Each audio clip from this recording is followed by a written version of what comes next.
This is the Hidden Killers Podcast with Tony Brueski.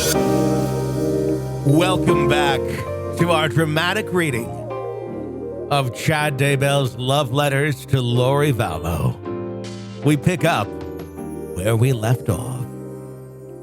James' physical attraction to Elena was almost overwhelming, but he was equally drawn to the spiritual energy that was radiating from her.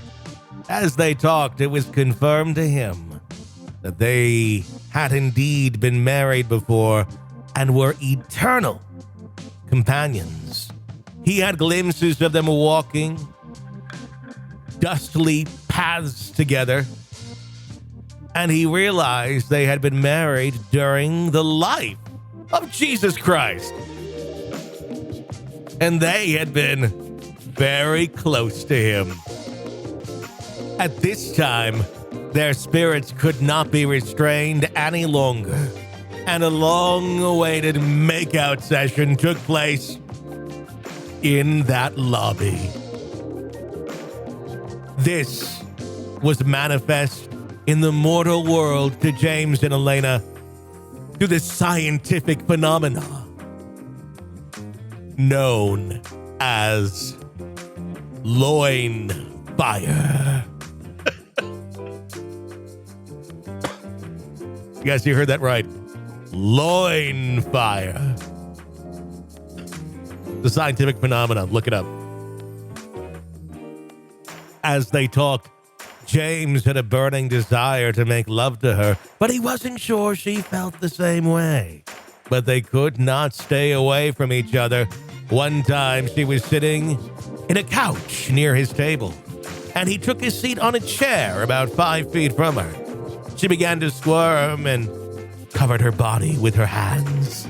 She asked him, "What are you doing?" He wasn't aware of what she meant. All he knew was that if Bruce Porter hadn't been giving them an evil eye, a child would have been conceived on that couch. Who Bruce Porter is, I don't know. Bruce Porter.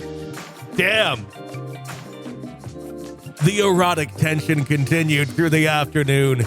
James could only think of her. His desire for her was indescribable.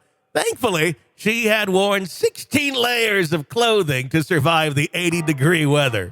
So he was not fully aware that she truly had the body of a goddess.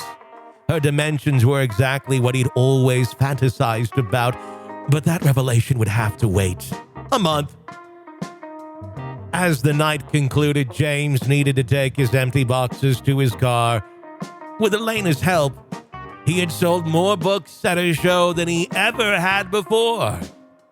She helped him carry the boxes to the car, and then he could not resist the desire to hug her.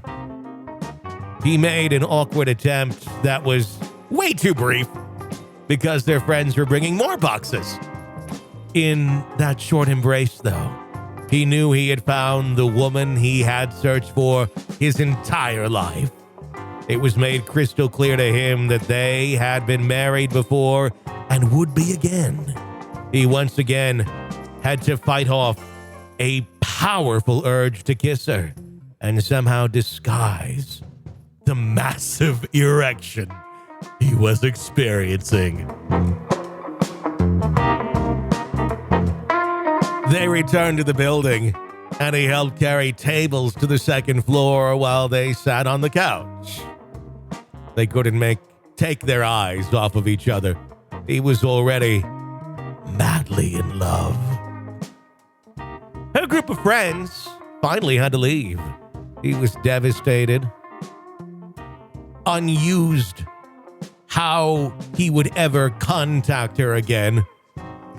Unused is what it says, kids. Then her spirit took over and asked him, can I get your cell number in case I have some questions? They exchanged numbers, and they gave each other a hug goodbye. It was the most wonderful, electric, delicious hug he had ever felt. Then he watched her walk away, knowing she was truly going to change his life